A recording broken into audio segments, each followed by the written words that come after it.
Merci de choisir Canal Congo Télévision pour vous informer. Mesdames et messieurs, bienvenue à cette grande édition du journal.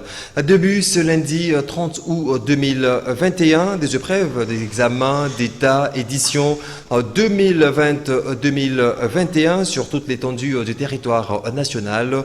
Pour cette première journée, l'essentiel a porté sur la culture générale.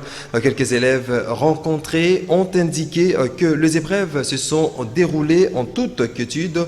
En outre, les gestes barrières étaient des strictes observances. Ils l'ont dit au micro de Voldi Kenge, Beni Luzolo et Beni Alamba. Suivez. 774 871 candidats repartis dans 2456 centres à travers le territoire national et les pays limitrophes dont l'Angola, la Tanzanie, le Burundi, l'Ouganda et le Rwanda prennent part à cette session ordinaire de l'examen d'État étendue sur 4 jours. Cette première journée ayant été consacrée à la culture générale, comme l'expliquent ces finalistes du secondaire. L'examen s'est bien passé malgré que la surveillance était un peu forte, mais on s'est quand même débrouillé. Il y avait des questions qui étaient plus fortes, il y avait des questions légères et des questions qui étaient moyennes. Mais quand même, on a eu à répondre. Au début, j'étais un peu stressée et voir qu'il n'y avait pas aussi les trucs des graves là-bas. J'ai fait aussi mon examen, ça s'est bien passé. On a aussi surveillé grave. Oui, c'était bien passé. On a bien travaillé, il n'y avait pas de problème aussi. À Kinshasa, c'est le Premier ministre Jean-Michel Sama Lukonde, accompagné de la vice-ministre de l'EPST, qui a lancé cette session de l'examen d'État à l'Institut Lumumba dans la commune de Limete. Le chef du gouvernement s'est dit fier d'avoir répondu à l'appel du chef de l'État, celui de sauver cette année scolaire qui a été très difficile parce que perturbée par la pandémie à Covid-19. Notez que dans le territoire de Manono, province de Tanganyika, le bureau de la sous-division de l'enseignement primaire, secondaire et technique a été vandalisé ce lundi par une dizaine de finalistes dont le nom ne figurait pas sur les listes de candidats qui devraient passer les épreuves d'examen d'État. Ces finalistes qui ont incendié ce bureau de la sous-division n'ont pas participé à la première journée de l'examen d'État à cause du changement des codes de candidats. Évaluation de l'état des sièges. L'Assemblée nationale vient d'accorder 7 jours supplémentaires à la Commission en défense et sécurité afin d'auditionner les inspecteurs généraux des finances de l'armée, de la police ainsi que les gouverneurs de la Banque centrale. Les auditions vont donc se poursuivre. Les inspecteurs généraux des finances, de l'armée, de la police ainsi que le gouverneur de la Banque centrale du Congo seront auditionnés dans les tout prochains jours à la Commission défense et sécurité de l'Assemblée nationale. Ainsi, le dépôt du rapport qui aurait dû intervenir ce mercredi 1er septembre est conséquemment reporté à une date ultérieure car en effet, l'Assemblée nationale a lors de la plénière de ce lundi 30 août 2021 accordé à la Commission défense et sécurité une nouvelle semaine pour compléter les auditions afin de présenter un rapport plus complet à la plénière. Les auditions vont donc se poursuivre dans le cadre de l'évolution de l'état de siège au sein de cette commission. Ceci fait suite d'une demande formulée aux députés par le président de la Chambre basse du Parlement, Christophe Mosso-Kodiapwanga, a sollicité cette demande à la suite de la communication du président de cette commission, le député Bertrand Mubondi, qui a présenté ce lundi 30 septembre 2021 le rapport de l'évaluation déjà faite à ce stade. Dans un tout autre chapitre, pollution de la rivière Kasaï, la vice-premier ministre, ministre de l'Environnement et Développement durable, Eve Bazaïba Massoudi, à la tête de la délégation gouvernementale humanitaire accompagnée des experts essentiellement congolais, était le week-end dernier à la rivière Chikapa, l'un des cours d'eau contaminés par des substances toxiques provenant de l'Angola voisin. Doudou Motiré pour les reportages. Accompagnée des experts essentiellement congolais, la délégation gouvernementale humanitaire conduite par la vice-premier ministre, ministre de l'Environnement et Développement durable, Eve Bazaïba Massoudi, est descendue samedi à la rivière Chikapa, l'un des cours d'eau contaminés par des substances toxiques en provenance de l'Angola voisin. Substances ayant entraîné la mort de poissons et autres espèces aquatiques.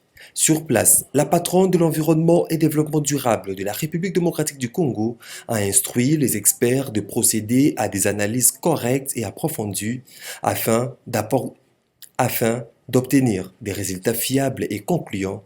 Un mois après les constats de la pollution, les résultats peuvent toujours aboutir à des résultats concluants, a-t-elle ajouté.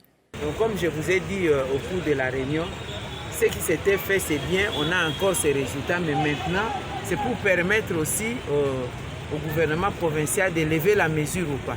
Parce qu'ils sont en train de travailler, d'utiliser l'eau, mais c'est à leur manière. C'est supposé que le gouvernement ne le fait pas. On ne sait pas aussi appeler la police pour les chasser parce qu'il n'y a pas d'autres alternatives. On va faire comme ça. Les experts qui disposent de 7 jours de travail comptent se servir d'un protocole d'analyse, protocole de prélèvement, mais aussi des données in situ, c'est-à-dire sur terrain, afin d'avoir des indications immédiates leur permettant de mettre un certain nombre d'hypothèses. Il s'agit en fait pour l'État congolais d'un défi de pouvoir établir le lien de causalité, mais également de déterminer le rôle, les responsabilités, parce que d'un côté, la population locale qui indexe l'autorité exige une assistance, de l'autre au niveau du gouvernement par rapport à la législation. On est en train de préconiser l'action pollueur-payeur.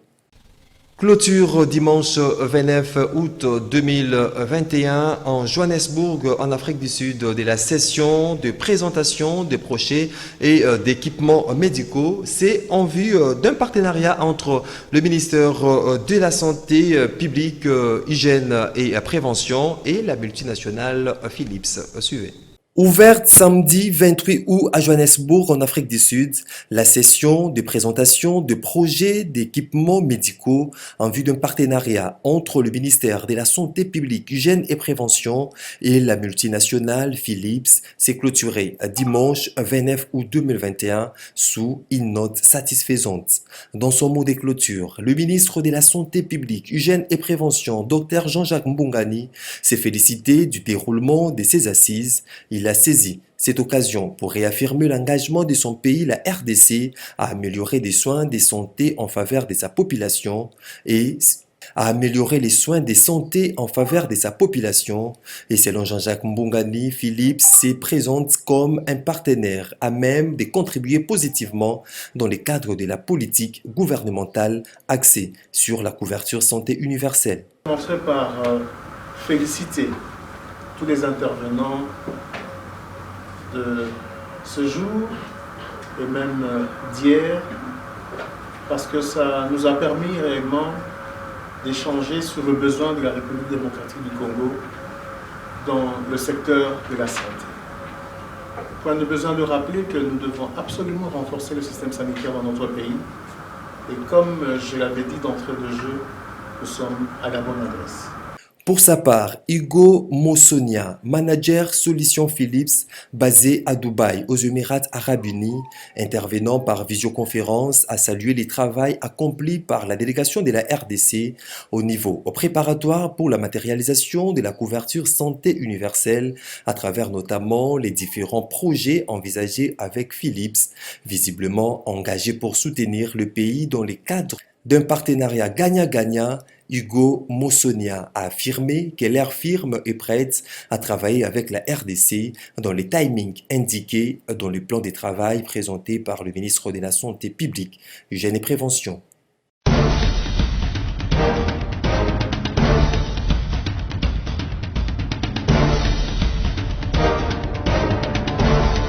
Attaquer dans la première phase les 3 niveaux et pour montrer aussi comment ces niveaux-là vont interagir. C'est vraiment la meilleure façon de procéder.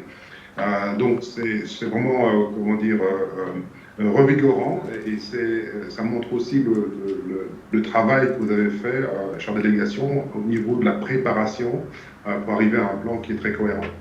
Alors, comme Roelof l'a indiqué, donc, nous sommes prêts et nous avons toutes les capacités et capacités pour travailler avec vous, même dans le timing que vous avez indiqué. Donc, si on fait effectivement un atelier à la fin du mois de septembre, début octobre, nous allons amener dans cet atelier les spécialistes qui sont nécessaires pour toute la chaîne de valeur. Donc, au niveau technique, au niveau du pricing des équipements, mais aussi directement de la maintenance, aussi les spécialistes pour le financement, les spécialistes aussi pour le project management. Et on va utiliser notre expérience pour des projets similaires en Afrique, des projets similaires également dans le reste du Moyen-Orient et dans le monde, pour s'assurer qu'on apporte une offre complète. Donc pas des petits morceaux, quelque chose qui est dans son ensemble, quelque chose qui répond à votre attente en tant que partenaire. Donc c'est vraiment un projet excitant. Donc voilà, je pense qu'avec mon engagement, l'engagement d'équipe, l'engagement aussi de Vincenzo, hier, notre CEO pour le marché, je pense qu'on peut vraiment aller de l'avant. Comme Roelof l'a indiqué, avoir dans les jours qui suivent une indication avec quelques bullet points de ce qu'on va faire ensemble pendant les prochaines semaines, c'est vraiment un bon début, car avec cela, on va aussi rallier toute l'équipe en interne pour s'assurer du succès de l'atelier fin septembre, début octobre. Voilà. Donc, dans mon petit mot de clôture, après ce que j'ai vu aujourd'hui, et je suivais évidemment la présentation dans l'après-midi, mais principalement aussi la présentation du ministre de la Santé de la République du Congo. Étant tous d'accord du travail accompli, la balle est maintenant dans les camps du gouvernement de la RDC. Ainsi, le ministre de la Santé publique, Dr Jean-Jacques Mbongani, devrait présenter incessamment au gouvernement le bien fondé de ces différents projets afin d'obtenir l'approbation du Conseil de ministres avant de passer à d'autres étapes pour la mise en œuvre effective de la couverture santé universelle pour l'intérêt général de la population. D'un ministère à un autre, les agents du secrétariat général de la division urbaine du ministère de Transport, voies de communication et désenclavement étaient en sit-in ce lundi 30 août 2021 devant l'immeuble du gouvernement. Ils réclament auprès du ministre du Budget l'application de la grille barémique de la prime permanente signée par l'ancien ministre du Budget en 2020. Nancy Leka pour le plus ample détail.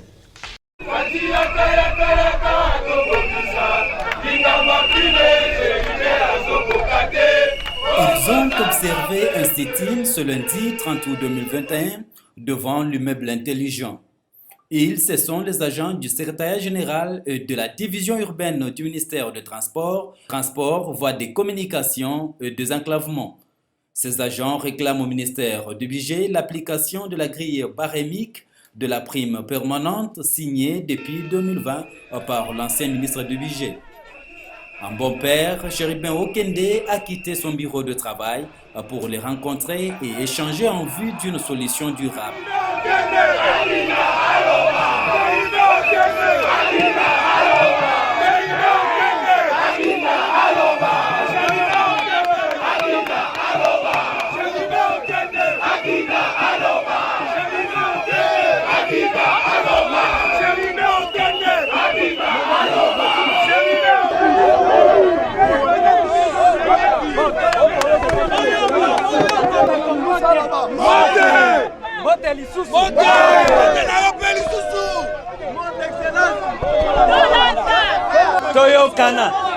Comme si cela ne suffisait pas, le patron de transport a ramené dans son cabinet de travail ses agents pour une meilleure communication. Véritable acteur du dialogue social, Chéribin Okende a confirmé à ses agents qu'il a déjà saisi son collègue de budget quant à ce. Il a en outre appelé les agents à la maximisation de recettes et à la dénonciation des antivaleurs au niveau du secrétariat général et de la division urbaine de transport, voies des communications et des enclavements. Après échange avec leur ministre, ces agents n'ont pas manqué d'exprimer leur satisfaction. Le ministre nous a reçus avec une bonne impression et il nous a rassuré que dans quelques temps, il va nous trouver la solution. Il a écrit à son collègue de budget de pouvoir décanter la situation et nous sommes contents. Il nous a promis et il nous a montré même la lettre qu'il a envoyée à son collègue ministre des budgets. Nous attendons maintenant les résultats. Nous avons les assurances, nous patientons. C'est parce qu'il nous a rassurés. Au dernier trimestre, nous allons recevoir cet argent. Aux collègues qui sont restés dans nos bases, soyez tranquilles et calmes. Nous attendons les résultats des ministres. Il nous a reçus un bon père de famille. Arrivés avec les esprits surchauffés, les agents sont rentrés apaisés suite aux assurances leur données par le ministre de Transport. Des franges de l'association des Ankutu Anamongo ont été rapprochées dimanche par la Ligue nationale des Anamongo. Son président Barthélémy Okito Célan, la réconciliation a remis officiellement le statut révisé consensuellement entre les protagonistes au sein de cette structure, nous disent Apolline Boyo et Gisèle Toko dans ces reportages. Fini la cacophonie au sein de l'association des Akutu Anamongo. La réconciliation de deux franges de cette structure jadis divisée autour des textes qui les régissent a été scellée. Intervenant pour émettre de l'ordre, c'est le président de la Ligue nationale des Anamongo, Barthélémy Okito, qui a procédé à la remise officielle du statut révisé consensuellement entre les protagonistes. C'était à travers cette cérémonie, en présence du conseiller du gouverneur de la province de Sankourou, ainsi que d'une délégation de la fondation Ouidal. Le leader des Anamongo, Barthélémy Okito, veut voir les Akutu Anamongo tourner vers le développement de la province de Sankourou plutôt que de se tirailler entre frères. Ainsi a-t-il prodigué des conseils au président de l'Assemblée provinciale et au gouverneur Stéphane Moukoumadi, en les appelant une fois de plus à l'unité pour le développement. Bon, vous savez, c'est la troisième fois que la Ligue nationale des Anamongo intervient pour mettre ensemble le fils Tétela. Vous savez, aujourd'hui, sur le 26 provinces de la République, il n'y a qu'au Sankourou où le gouverneur n'est pas investi. L'association Akutu Anamongo, c'est une ASBL. Alors, donc, il faut qu'il quitte les passions, il quitte les états d'âme, qui se mettent ensemble et surtout qui se sont mis ensemble. Aujourd'hui, vous voyez, on a un statut consensuel. Alors, tous les désordres là, nous avons demandé qu'on laisse ces désordres, qui se mettent ensemble, qui s'attendent. En croire le président du conseil de sages des Akutu Anamongo, André Loekele, ce statut a été négocié par toutes les parties prenantes. Cela met donc fin à la dissidence, aux frustrations.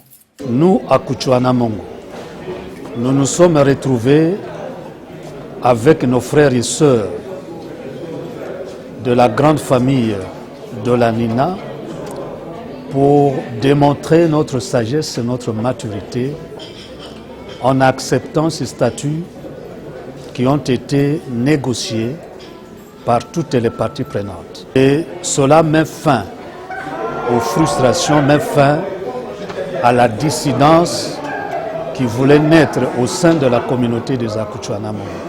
Nous, association des Akutu Anamongo, nous sommes disposés maintenant de travailler de concert avec toutes les bonnes volontés, parce que la famille a besoin de tout le monde. C'est au rythme du groupe folklorique Okoudi que la cérémonie a été agrémentée.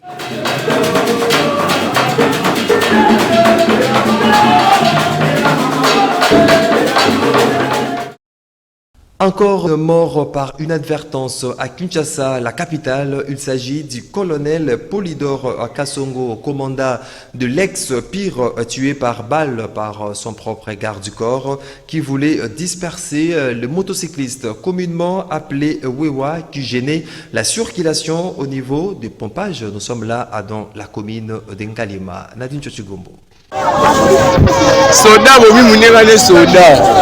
Alors qu'il revenait de l'église avec son épouse et ses enfants, le colonel Polydor Kassongo, commandant de l'ex-Pire, a été abattu par inadvertance par son garde du corps.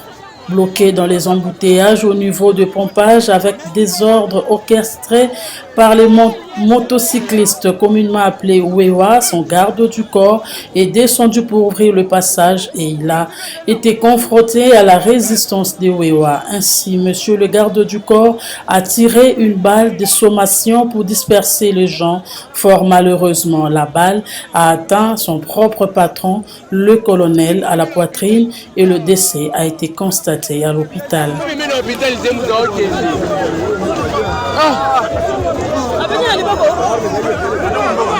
Il faut me mettre à l'hôpital. Vous devez me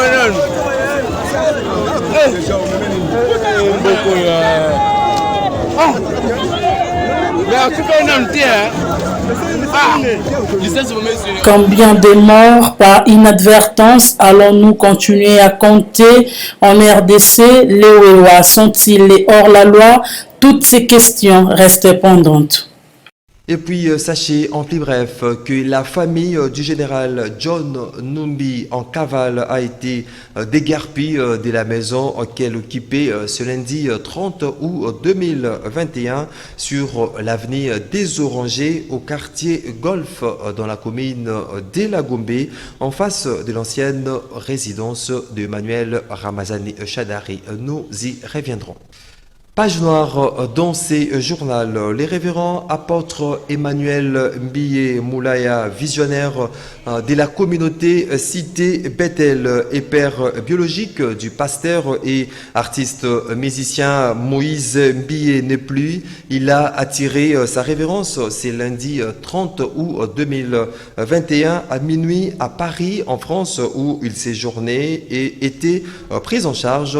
C'est depuis plusieurs années que l'apôtre Emmanuel Mbiye vivait en France où il bénéficiait des soins de santé. En son absence, c'est son fils, le pasteur Moïse Mbiye, qui a pris les commandes de l'église Cité Bethel. En attendant le programme, le recueillement se tient à l'assemblée centre de l'église Cité Bethel à Limité et Funa. Que son âme repose en paix. Lisons à présent les journaux parus ce lundi 30 août à Kinshasa, revue de presse. Présidence de la CENI, ce sera Denis Kadima. C'est avec ces titres en vitrine de la référence plus que s'ouvre cette revue de presse. Ainsi renseignent les tabloïds, ce n'est plus qu'un secret de polichinelle. La CENI réformée sera sauf renversement politique inédit et majeur dirigé par Denis Kadima. Les candidats soutenus et présentés par l'église kumbanguiste et adulés par les 5 autres confessions religieuses à l'exclusion notable de l'église catholique et de l'église du Christ au Congo est quasiment assuré de succéder à Corneille Nangaa, à président sortant de la CENI. Cette semaine, renchérit la source, l'Assemblée nationale devrait convoquer une séance plénière pour l'adoption du rapport de la commission paritaire chargée d'examiner les candidatures proposées par les différentes composantes. Entérinement du successeur de Nangaa, les choses, c'est précise, laissent entendre les quotidiens l'avenir. Pendant ces temps, la tempête des tropiques titre en manchette « Eteni Longondo arrêté, état de droit soutenu par-ci, boudé par-là ». Placé sous mandat d'arrêt provisoire, enseigne le journal, le docteur Eteni Longondo doit justifier les fonds alloués par la Banque mondiale à la riposte contre la Covid-19 en RDC. C'est l'IGF qui l'a mis à la disposition de la justice pour le présumé détournement des fonds liés à la gestion de la pandémie déclarée officiellement depuis 2020. Peu après, la RDC était servie par l'institution de Bretton Woods en vue de faire face à cette maladie à coronavirus, conclut le journal. Congo Nouveau mentionne sondage Le Point, Congo Central, Atou Matubwana grimpe dans l'opinion. Selon un sondage spécial réalisé, rapporte-t-il, près de 7 habitants de la province du Congo central sur 10, soit 69% de la population, se disent satisfaits de l'action du gouvernement provincial dirigé par le gouverneur Atou Matubwana. 27% de la population se disent non satisfaites contre 4% d'abstention. Popularité du gouverneur Matubwana monte en flèche, laisse entendre Africa News au bas de sa page et c'est tout pour cette revue de presse. Voilà qui me fin, mesdames et messieurs, à cette grande édition du journal. Merci à vous de nous avoir suivis.